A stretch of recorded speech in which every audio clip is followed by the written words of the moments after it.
Chers téléspectateurs de Gangan TV, bonsoir et bienvenue dans votre émission Sans Tabou, tout s'explique. Cette émission qui vous permet tout simplement d'aller au-delà de la réalité en perçant bien sûr les mystères des faits et phénomènes sociaux. Aujourd'hui également, on va parler d'un thème très intéressant. Aujourd'hui dans cette émission, le féminisme à l'honneur. Eh bien, vous l'avez compris, donc on va parler de l'évolution du féminisme en Guinée et partout dans le monde, mais précisément en Guinée. Et pour ce faire, on a comme invité sur ce plateau mademoiselle Aminata Pelenini Diallo. Elle est féministe, en même temps administratrice du site info www.actuel.info et membre du collectif guinéen du 21e siècle, mais aussi membre de la structure Amazon de la presse guinéenne. Alors à elle seule, plusieurs chapeaux. Bonsoir, mademoiselle Pelenini. Bonsoir, Seigneur. Vous allez bien? Oui, ça va et toi? Ça va, merci. Alors, c'est un énorme plaisir pour nous de vous recevoir pour la première fois sur ce plateau, en tout cas de Tout s'explique. Et c'est un honneur aussi d'être venue, d'être invitée par Sandiana, qui est aussi une féministe, parce qu'elle fait partie de mon collectif guinéen du 21e siècle et de ma structure Amazon de la presse. Donc, il y a beaucoup de chapeaux aussi. Bien, merci beaucoup. Alors, on va sans doute commencer. Alors, pour vous, c'est quoi d'abord le féminisme? Qu'entendez-vous par féminisme? Donc, pour moi, le féminisme, c'est un mouvement. C'est un mouvement de femmes et d'hommes, parce qu'il y a certaines qui pensent que le féminisme c'est seulement les femmes, mais le féminisme c'est tout le monde. C'est un mouvement qui est là pour défendre les droits des femmes. C'est ma définition du féminisme. D'accord. Alors vous êtes très actif sur la toile, vous êtes très actif aussi, ou plutôt actif aussi sur votre site que vous avez tout récemment créé. Alors pourquoi est-ce que vous avez milité pour cela, pour défendre les droits des femmes? Le féminisme, je ne sais pas comment c'est venu vers moi. C'est pas moi qui suis partie vers le féminisme. Depuis toute petite, j'ai eu des lacunes avec des histoires de nos familles qui sont là, qui sont en train d'offrir aux petites filles un mariage ou de forcer les petites filles à se marier. Donc depuis toute petite, ça m'a fait mal. Ensuite, j'ai été éduquée, j'ai été élevée par ma maman et ma grand-mère qui sont des femmes très braves. C'est vrai qu'elles ne militent pas, elles ne sont pas sur le terrain pour combattre, elles sont des femmes braves. Elles connaissent un peu leurs droits et elles se battent pour leurs droits. Donc après les études, après tout, j'ai fait des études, j'ai fait des stages, j'ai vécu, j'ai côtoyé beaucoup de femmes qui souffrent, beaucoup de petites filles qui souffrent. C'est vrai que moi j'ai pas souffert parce qu'on dit aussi que beaucoup de féministes ont été victimes des violences, de beaucoup de choses. J'ai jamais été victime de violence, j'ai quand même été victime d'une tentative de viol, mais bon, ça n'a pas été le cas, le viol. Donc le féminisme est venu en moi et c'est comme ça que c'est passé. Je me suis dit, j'ai quand même un poids, je peux faire quelque chose pour aider les femmes. Je connais ce que les femmes, je sais ce dont elles souffrent, je sais ce qui ne va pas, ce qui va et ce qui ne va pas. Donc j'ai étudié, Dieu m'a donné la chance d'étudier, ma maman s'est battue pour que j'étudie. Je suis sur des réseaux sociaux, les réseaux sociaux peuvent beaucoup impacter, c'est vrai que ce n'est pas toutes les femmes qui sont sur les réseaux sociaux, mais il y a beaucoup qui sont sur les réseaux sociaux, il y a des hommes surtout, parce que le féminisme ce n'est pas pour que les femmes comprennent, mais c'est pour que les hommes comprennent quelque chose. Donc je me suis dit de me baser sur mon mur, j'avais déjà un peu d'amis qui me suivaient, je publiais beaucoup de choses qui... Donc je me suis dit, je peux impacter, je peux faire quelque chose. Moi aussi, je peux être dans le combat. Je ne suis pas obligée de rentrer dans une ONG ou de prendre des pancartes, marcher dans la rue, mais je peux faire quelque chose sur les réseaux sociaux qui va partir jusqu'au bout du monde. De là, j'ai commencé à publier en défendant les femmes, en surtout sensibilisant les femmes et les hommes, en dénonçant aussi. Et du coup, comme je suis journaliste, j'ai fait le journalisme à l'université, j'ai fait des stages, je n'avais pas pu avoir un emploi. J'ai un frère qui est webmaster, il m'avait dit de créer un site, je vais travailler pour lui. J'ai dit non, je ne vais plus travailler pour quelqu'un. Sauf à la télé, je travaillerai pour quelqu'un, mais à la radio et dans un site, je peux faire quelque chose aussi. Je peux faire mon propre site. Je voulais faire un site culturel, parce que je suis trop dans la culture aussi, mais il y avait trop de sites culturels, je me suis penchée un peu, j'ai dit, attends, on ne parle pas des femmes. On ne parle pas des femmes, il n'y a pas quelque chose qui est dédié aux femmes, même s'il y en a, les gens ne connaissent pas. Les réseaux sociaux, les sites web ont un grand avenir. Donc pour moi, je peux créer un site web, je peux faire quelque chose. C'est vrai que je n'étais pas trop professionnelle, hein, on me corrige, mais maintenant je ne suis pas professionnelle, mais j'ai eu l'audace de créer ce site pour donner la parole aux femmes, pour faire parler les femmes et parler des femmes. Parce que ce n'est pas seulement les femmes aussi qui parlent sur l'actuel, il y a des hommes qui parlent des femmes. Exactement. Donc c'est comme ça, c'est parti, j'avais créé déjà une page Aminata Pilimini et un compte Aminata Pilimini. J'ai ensuite créé une page pour le site actuel.info sur Facebook. J'ai mon compte Twitter, j'ai mon Instagram qui porte mon nom Aminata Pilimini. Maintenant j'ai créé un forum qui s'appelle Les Femmes d'abord. Et c'est à partir de ce forum que j'impacte maintenant les gens. J'ai plus de 20 000 membres de ce forum. Donc de là, ça part avec le féminisme, je pense. Voilà, en tout cas, c'est très brillant. Voilà, ça donne en tout cas à songer. Hein, voilà. Maintenant, ce que moi je vais vous demander, vous savez qu'il y a beaucoup de souffrances. Hein. Les femmes sont victimes de viols, de violences sexuelles, de quoi d'autre, d'excision et tout. Qu'est-ce qui vous tique le plus? Qu'est-ce qui vous fait mal le plus? Bon, là, tout ce qui englobe la violence, les violences faites aux femmes, tout me fait mal, en quelque sorte. Mais ce qui me fait plus mal, c'est quand je vois une petite fille qu'on donne au mariage. Une petite fille. D'abord, c'est là, il y a le viol. Là, il y a le mariage forcé. Là, il y a le mariage précoce. Ça englobe tout, quoi. Le mariage précoce englobe et le viol et la vie. Une petite fille, elle ne sait pas quand est-ce qu'elle aura besoin d'un homme pour coucher avec lui. Une petite fille ne peut même pas prendre soin d'elle-même. Elle n'a même pas vu ses règles. Parce qu'il y a beaucoup de filles qui voient leurs règles après le mariage. Une petite fille qui n'a même pas les seins qui sont là, qui ne sait même pas comment se laver, comment s'entretenir, comment faire des soins intimes. Elle ne peut pas prendre soin d'un homme. Maintenant, une petite fille se marie avec un homme qui est plus âgé que lui. D'abord là, il y a eu le mariage précoce, il y a eu un mariage forcé parce qu'une petite fille ne sait pas ce qu'elle veut, elle ne sait pas si elle veut de l'homme ou pas, même si elle a ouvert sa bouche, elle dit qu'elle veut, moi je pense qu'elle ne sait pas qu'elle veut. Donc, maintenant, en couchant avec cette petite fille, moi je pense que son mari la viole. Donc, tu vois, il y a là trois choses qui englobent déjà le mariage précoce. Donc, moi, le mariage précoce, ça me fait tellement mal et ça m'a fait mal depuis que je suis toute petite. Je voyais mes cousines mariées. Je demandais à ma maman et mon papa pourquoi on marie les petites filles là. Moi, je ne vais jamais me marier maintenant. Je me marierai quand je finirai l'université. Et bon, c'est même jusqu'à maintenant, je ne suis pas mariée. Voilà. Donc, ça m'a toujours fait mal le mariage précoce. Tous les autres me font mal quand je vois une femme être bastonnée ou d'autres choses. Mais une grande fille, par exemple, qui est bastonnée par son mari ou par son petit ami, elle peut se défendre soit force ou justice. Mais la petite fille qui est donnée en mariage, elle ne peut pas se défendre, elle ne connaît rien, donc ça me fait tellement mal, je ne peux même pas penser à ça, ça me fait trop mal que je vois une petite fille qui se marie. C'est un viol à 100%, c'est un mariage forcé à 100%. D'accord. Alors nous sommes dans une société vraiment où les coutumes, la tradition pèsent beaucoup. Donc c'est pas du tout facile pour une féministe engagée de poursuivre son combat. Quelles sont les contraintes que vous rencontrez le plus souvent? Donc ça commence d'abord dans la famille, même avec ma maman, parfois on dispute sur le féminisme, parce que je peux m'asseoir à la maison, je dis non, aujourd'hui cette femme a eu ça, si c'était moi, j'allais faire ceci, j'allais faire cela, j'allais recourir à la justice. Ma maman me dit, toi je ne sais pas qu'est-ce que tu as dans la vie, je ne sais pas d'où tu viens, je ne sais pas rebelle, je ne sais pas d'où tu viens, je ne sais pas d'où tu as levé ça, tu es comme une blanche, tu es comme cela, c'est l'école qui t'a fait ça. Même tout dernièrement, il y a ma tante qui a demandé à maman, pourquoi tu as amené ta fille à l'école? Tu l'as amenée à l'école pour mentir, parce que j'avais dénoncé l'excision à la maison, j'étais en train de discuter avec tout le monde, je disais, moi je n'aime pas ça, c'est pas bien. Voilà, ça commence d'abord dans la famille, ça commence autour de mes amis. Il y a de mes amis qui me disent que je suis un peu malade parce que moi je suis toujours là à défendre les femmes, je défends même les femmes qui ne sont pas défendables. Donc c'est partout, c'est même les confrères et les consoeurs, c'est ma famille, c'est même mes petites amies, ça m'a même coûté un mariage. Mon féminisme, ça m'a coûté un mariage parce qu'il y avait un homme qui voulait m'épouser. Et il m'a dit, tant que je suis féministe, il ne peut pas m'épouser parce que je ne pourrai jamais l'obéir, je ne pourrai jamais être soumise. J'ai dit, ok, qu'est-ce que tu appelles soumission?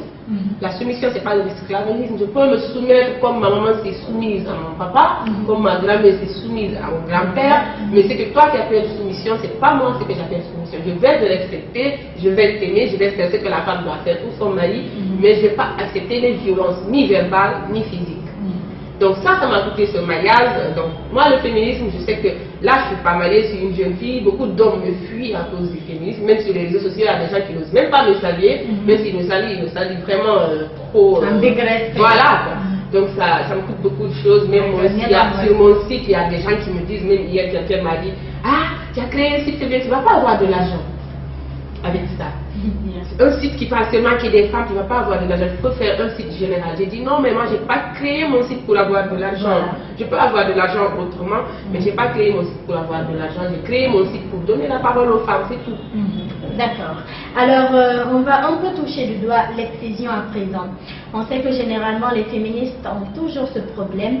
On a plein de filles à la maison qui se font exciser, mais on n'ose même pas parler. Et tout récemment, vous m'avez confié à Nord que vous étiez confronté face à cette situation. Est-ce que vous pouvez un peu revenir là-dessus et nous dire comment est-ce que vraiment vous êtes arrivé à vous en sortir?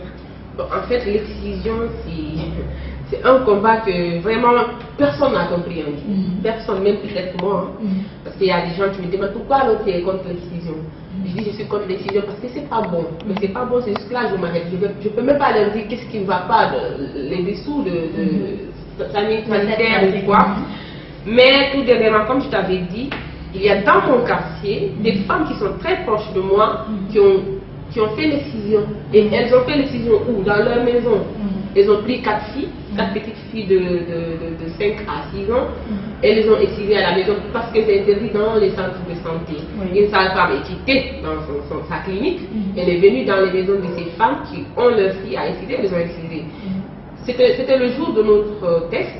Le matin, j'avais même filmé, je leur ai dit que je vais montrer aux ONG, je vais les dénoncer. Mais ma maman, elle m'a dit que si je le fais, c'est que je vais dessus. C'est elle qui a payé mes études, c'est elle qui a tout fait. Si je fais ça, je vais dessus. J'ai dit d'accord. Comme tu le dis, je vais fermer ma bouche. Mais je vais écrire un article. Je ne vais pas dire ton nom, je ne vais pas dire le nom d'une autre personne, je ne vais pas dire le nom de la femme parce que ma maman, elle n'y était pas, mais mes femmes l'ont dit que je les ai filmées. Donc ma maman m'a dit de ne pas montrer la vidéo. Donc j'ai dit d'accord, je vais garder l'anonymat, mais je vais faire un article. J'ai fait 2 articles là-dessus. J'ai fait un article qui expliquait ce que les femmes elles-mêmes disaient sur l'excision. Elles-mêmes elles disent que l'excision c'est une tradition qu'on a trouvée. J'ai dit ok, elles m'ont demandé même quitte là-bas, est-ce que toi tu n'es pas excisée? J'ai dit toi aussi là où tu es, est-ce que ce que tes grands-parents faisaient, ce que tu fais maintenant? Tu sors avec un gars qui veut te marier avec ce gars, est-ce que tu sais que les peuples, c'est pas une tradition sur les peuples? Je l'ai dit ça carrément quoi. Donc j'ai dit, alors ne dites pas que l'excision c'est une tradition, c'est pour ça que vous l'excisez. J'ai dit, ok, l'excision est une tradition. Mais tu sais qu'avant, la tradition, on n'excisait pas avec des ciseaux, on excisait avec des lames et des couteaux. Pourquoi vous n'excisez pas avec des lames et des couteaux? Elles ne m'ont pas répondu. Quelques jours après, j'ai vu que les petites filles, elles ne s'habillaient pas en uniforme, elles n'avaient pas des trucs que les petites filles excisées avaient. Elles ne sont même pas éduquées. L'excision, ce n'est pas seulement de couper le clitoris. On sait que c'est une éducation qu'on fait, qu'on donne aux filles, on les sensibilise, on les montre comment prendre soin d'elles. Elles ne font pas ça, elles ne sont pas en train de le faire. Chaque jour, ça fait 1 mois, je suis en train de me battre avec ces femmes. Chaque jour, je vais sortir quelque chose. Je dis, vous dites que c'est une tradition. La tradition nous a dit. C'est que nous savions, la tradition, les filles portaient que des bagnes, elles ne portaient même pas des body, elles attachaient les têtes, elles avaient des bâtons, elles avaient les boucles d'oreilles, tout. Et vous n'allez pas ça chez les filles. Vous-même, vous m'avez dit qu'avant, c'était ceci, c'était ceci, c'était cela. Il y a même une femme qui m'avait dit qu'elle, lorsqu'elle était excisée, que même si, quand elle mangeait, même si une graine tombait, elle ramassait avec la bouche pour juste les éduquer à se comporter bien. Mais maintenant, elles ne le font pas. L'autre disait que avant, il y a une vieille qui disait que avant, quand on excisait les filles, on les excisait pour les éduquer. Mais maintenant, les filles, même c'est des filles formelles. Ce sont des filles. Toute la Guinée est excisée, toutes les filles guinéennes sont excisées, mais elles sont toutes débauches. Aujourd'hui, rare, tu vois, toutes les filles prostituées à Kipé, ce sont des filles qui sont excisées. Toutes les filles qui sont folles des hommes sont excisées. Pourquoi alors excisées? C'était pour ça on excisait, pour que les filles soient un peu respectueuses, pour qu'elles restent à la maison, pour qu'elles se conservent. Donc moi je pense que l'excision maintenant, si vraiment l'excision c'est une tradition, si vraiment l'excision c'était pour éduquer les petites filles, et maintenant on n'éduque pas les petites filles, on ne respecte pas la tradition qui était là, qu'on laisse alors l'excision à part, qu'on arrête de blesser les filles parce que c'est un crime. C'est pas juste blesser les filles qui s'appelle, c'est pas l'ablation seulement, l'excision c'est aussi l'éducation. On n'éduque pas, donc d'arrêter. Mais moi je pense que les femmes, elles n'ont pas compris. La sensibilisation ne se fait pas de bouche à bouche, la sensibilisation ne se fait pas pratique. Maintenant, pour que les ONG qui sont là en train de se battre, la ministre de l'Action sociale, pour que ça cesse, moi je vais leur dire de partir de maison en maison. Elles ont l'argent, tout est là, il y a un budget pour ça. ça, qu'elle parte du village jusqu'à Conakry, parce que ça se passe à Conakry, qu'elle parte de bouche à oreille, qu'elle dise aux femmes oui c'est pas bon, qu'elle leur montre il y a des lois qui l'interdisent, il y a des lois qui interdisent. J'ai fait l'article, silence ça existe dans les maisons, j'ai fait un article. Ok, c'est bien. La caméra est pleine encore. Au sein de votre quartier, des proches de vous qui ont excisé une fille en coulisses et après l'excision, il n'y a pas eu en tout cas la réinsertion sociale qu'il faut, l'éducation sociale qu'il fallait pour ces petites, comme le veut la coutume. Alors maintenant, on va toucher du doigt autre chose, une autre forme de violence faite aux femmes. Il s'agit maintenant de la violence physique, de ces hommes qui battent leurs femmes. Voilà. Qu'est-ce que vous en dites? Bon, là, c'est aux hommes d'arrêter. Il ne faut pas battre une femme, quel que soit ce qu'elle fait. Ça fait mal de dire que je t'aime, mais je te tape. Moi, je ne peux pas l'accepter. Je peux accepter tout d'un homme qui me trompe, qui ne donne pas la dépense, qui ne prenne pas soin de moi, mais qu'il me tape. Je ne peux pas accepter ça. Bien. Bon, que les hommes arrêtent de taper les femmes, c'est pas beau. Quel que soit ce qu'ils ont, qu'ils arrêtent, même les fous ne tapent pas les femmes dans la rue. C'est pas de l'amour de taper sa femme. D'arrêter que les femmes aussi fassent très attention pour ne pas être tapées. Mais si votre homme vous tape, il y a beaucoup de choses à faire. Soit vous partez chez les parents, vous plaignez, ou vous partez en justice. En tout cas, moi, j'irai en justice. Je ne dis pas que les femmes, elles n'ont qu'à partir en justice. Hein. Mais si ça déborde, que mon mari me tape jusqu'à, par exemple, briser mon œil, ma main ou mon pied, je vous jure que je vais porter plainte. Il faut porter plainte, il y a la loi pour ça. Voilà, et en même temps, vous savez qu'il y a des femmes, franchement, pas possible. Hein? Oui, il y a des femmes qui ne respectent pas leur mari. Bon, moi par exemple, j'ai vécu une situation comme ça, une réalité comme ça. On avait une voisine, mais waouh, elle avait vraiment la bouche, ce qu'on appelle la bouche très dure entre griffes. Elle parlait mal, elle ne respectait jamais son mari. Bon, c'est vrai que le monsieur, il était déjà très mince, donc sa femme était grosse, il n'osait pas la tabasser et tout. Et c'est devenu comme ça, continuait. Bon, là aussi, c'est une autre chose, que les femmes arrêtent de provoquer parce qu'elle est physiquement bien habillée que son mari, c'est pour cela qu'elle fait des choses pareilles.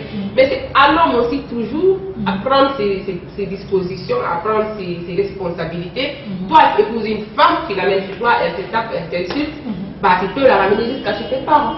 Bien. Ou bien tu peux lui taper, tu peux lui punir la femme autrement. Il y a beaucoup de choses à faire pour punir sa femme, plus que la taper. Bien sûr, il y en a, mais je ne vais pas donner exemple, les hommes connaissent ça. En tout cas, c'est ça de vous, hein, vous pouvez parler. Les hommes connaissent ça plus que moi.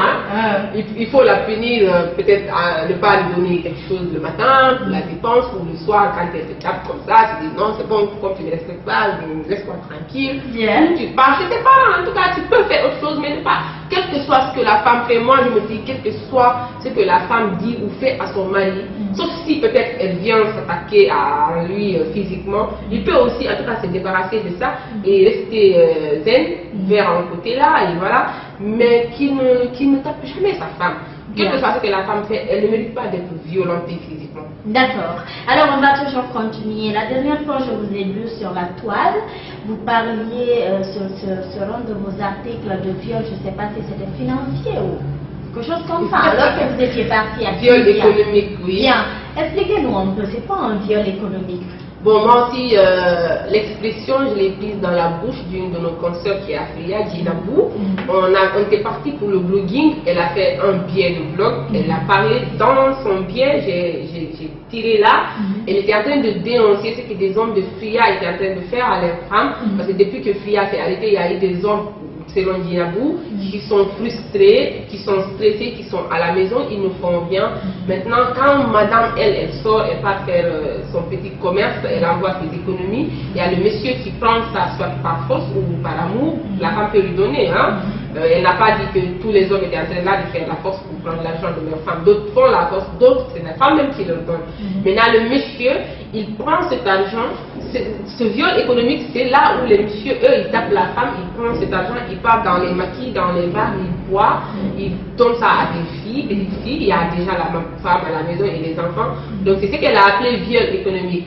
Et moi j'ai pris ça, j'ai mis en article Afria, les hommes violent les femmes économiquement. Bien. Oui, autrement j'avais dit, Oui, j'ai autrement. oublié le titre, mais c'est ça, c'est le viol économique, c'est ce qu'on a appelé le viol économique, que la femme part chercher son argent et le monsieur vient la taper et prendre l'argent, aller dépenser quelque part. Bien. Alors, je le disais tantôt, nous sommes dans une société purement traditionnelle, nous avons des coutumes et tout. Quelles sont vos limites dans ce combat de féminisme, de féministes engagés? Quelles sont vos limites? Bon, j'ai des limites, je suis musulmane d'abord, parce qu'il y a un point dans le féminisme, dans le combat des féministes que j'ai jamais touché, que je ne toucherai jamais, c'est la polygamie. C'est vrai qu'il n'y a aucune femme qui aime avoir une coépouse, une rivale. Mais je ne vais jamais lutter aussi contre la polygamie parce que là, je suis musulmane. C'est vrai qu'on ne peut pas être féministe à 250%. On ne peut pas être féministe comme les occidentales. Nous sommes des Africaines, nous avons nos coutumes, nos traditions, nous avons notre religion, nous sommes des musulmanes. Moi, je vais lutter contre les violences faites aux femmes. Bon, je ne vais pas lutter contre la polygamie. Jamais je ne lutterai. C'est vrai que je ne vais pas, c'est pas un argument de dire que mon père est polygame ou mon grand-père est polygame, mais l'argument c'est que c'est religieux.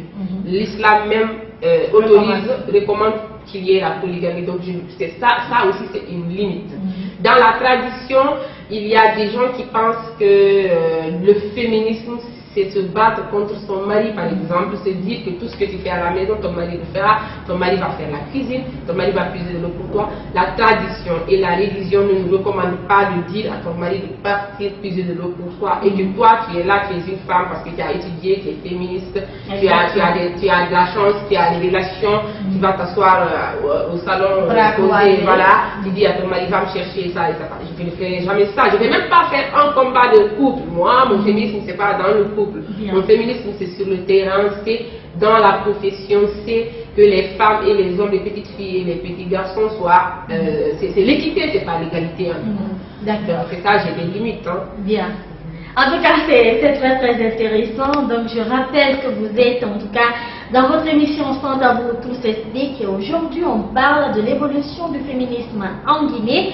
Et on a comme invité sur ce plateau mademoiselle Aminata Pelimini Diallo. Elle est féministe engagée, en même temps administratrice du site info www.actuel.info, membre du collectif avec le hashtag guinéenne du 21e siècle et membre de la structure Amazon de la presse guinéenne.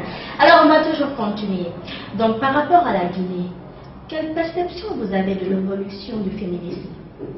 En Guinée, il y a des gens qui pensent que le féminisme date un peu longtemps, mais le féminisme a daté depuis le temps de Malia Camara. C'est une dame qui s'est battue, elle n'est jamais partie à l'école, mais elle s'était battue contre les colons et voilà, et elle a été aussi un peu en conclave avec le régime de Sékou Touré. Il y a eu beaucoup d'autres femmes avant même nos mamans qui se sont battues. La femme guinéenne d'abord, quand on dit que le féminisme c'est un mouvement qui réclame les droits des femmes, qui est là pour l'engagement des femmes. Donc moi je dirais que le féminisme, depuis que la Guinée date, il y a le féminisme qui était là. Mais notre génération, il y a eu nos mamans aussi, nos sœurs, il y a eu des comment dire, j'ai oublié le nom de la femme, Madame Yansane, il y a des femmes politiciennes, il y a des femmes ministres, on en a eu, il y a des femmes chauffeurs aujourd'hui qui roulent des bus, des camions, des machines, il y a des femmes journalistes, il y a beaucoup de femmes engagées. Le féminisme aussi, c'est ça aussi, le féminisme c'est que ça marche. Il y a des ONG qui sont là, bien qu'il y ait des femmes qui sont dans les ONG. Moi je les plains beaucoup, je suis contre beaucoup d'ONG ici parce que c'est le nom seulement qui existe. Elles ne sont pas en train d'aider les filles. Il y a beaucoup de filles qui m'appellent, qui m'écrivent, elles ont un problème, je dis va pas sur cette ONG, elles me disent je suis partie mais elles ne m'ont pas aidé. Je ne vais pas nommer une ONG, mais que les ONG qui sont là en train de défendre les filles et les femmes, qu'elles les défendent. Moi j'ai appelé des ONG pour un viol. Elles ne sont jamais venues. C'est moi-même qui ai lutté contre ce viol, qui ai lutté jusqu'à ce qu'on a arrêté les violeurs et quelques violeurs parce qu'ils ne sont pas tous arrêtés. Donc, que le féminisme en Guinée, ça marche pas, je ne sais pas comment ça se passe. Seulement que je sais que la promotion, l'autonomisation de la femme, ça marche en Guinée. Il y a des femmes qui sont braves, des jeunes filles comme nous, qui sont très braves, qui luttent pour les droits des femmes. Mais les luttes, celles qui sont en train de lutter, les féministes, elles sont peu en Guinée. Les vraies féministes, je vais dire, les féministes engagées, elles ne sont pas en Guinée. il y a peu, on peut les compter au bout du doigt. Bien. Voilà. Parce que même tout dernièrement, il y a Mme Yassane qui voulait jeter l'éponge. Elle a fait une publication, ça m'a donné à réfléchir. Moi-même, j'ai commenté, j'ai dit, ah là, il faut que je réfléchisse. Alors, si toi, tu dis que les féministes, c'est pas. Elle avait donné, en tout cas, elle avait publié, je ne sais même pas si elle a effacé la publication ou pas, je peux la rechercher après. Mais il n'y a pas de féministes engagées en Guinée. Peut-être elles ont peur pour leur couple, parce qu'elles sont les plus grandes féministes sont mariées, les plus petites féministes c'est nous. Peut-être nous aussi, peut-être quand on s'est marié, on va lâcher. Hein, les contraintes, le poids de la tradition. C'est ça, c'est le poids de la tradition. Bien. Mais le féminisme, l'engagement quand même des femmes, ça a existé depuis et ça existe là. La femme guinéenne, c'est une femme très brave et très forte. Bien. Alors on va toucher du doigt un autre point. Généralement, les femmes féministes, en tout cas le plus souvent celles qui sont lettrées, elles aiment beaucoup rabaisser celles qui ne sont pas lettrées. Elles se croient toujours au-dessus des femmes qui ne sont pas allées à l'école. On peut prendre l'exemple sur la célébration du 8 mars. À chaque fois, ces femmes qui sont dans les marchés ne sont pas invitées. Les femmes qui sont dans les bureaux se croient déjà au-dessus de ces femmes-là. Est-ce que pour faire le féminisme, est-ce que pour défendre les droits des femmes, il faut forcément aller à l'école?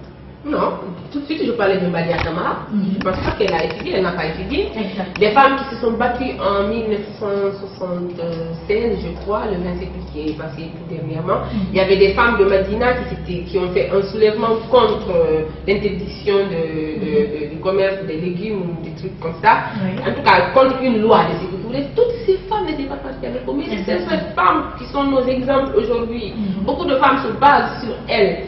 Voilà, mais si. Tu as raison, j'ai constaté beaucoup de choses, mais encore le 8 mars, c'est pas seulement les femmes qui sont parties dans les bureaux qu'on invite. C'est vrai qu'on invite toutes les femmes, mais celles qui sont parties au bureau, elles sont un peu devant, on les fait s'asseoir devant, les autres c'est pour danser, c'est pour faire la mamaya. Elles qui sont dans les bureaux, c'est pour s'habiller en grand bazin ou les costumes pour s'asseoir et voilà, croiser les bras, suivre les autres qui ne sont pas partis à l'école. Faire la fête. Mais toutes ces femmes qui sont là aujourd'hui, qui sont dans les bureaux, qui ont étudié, elles ont été des filles, des femmes qui ne sont pas parties à l'école.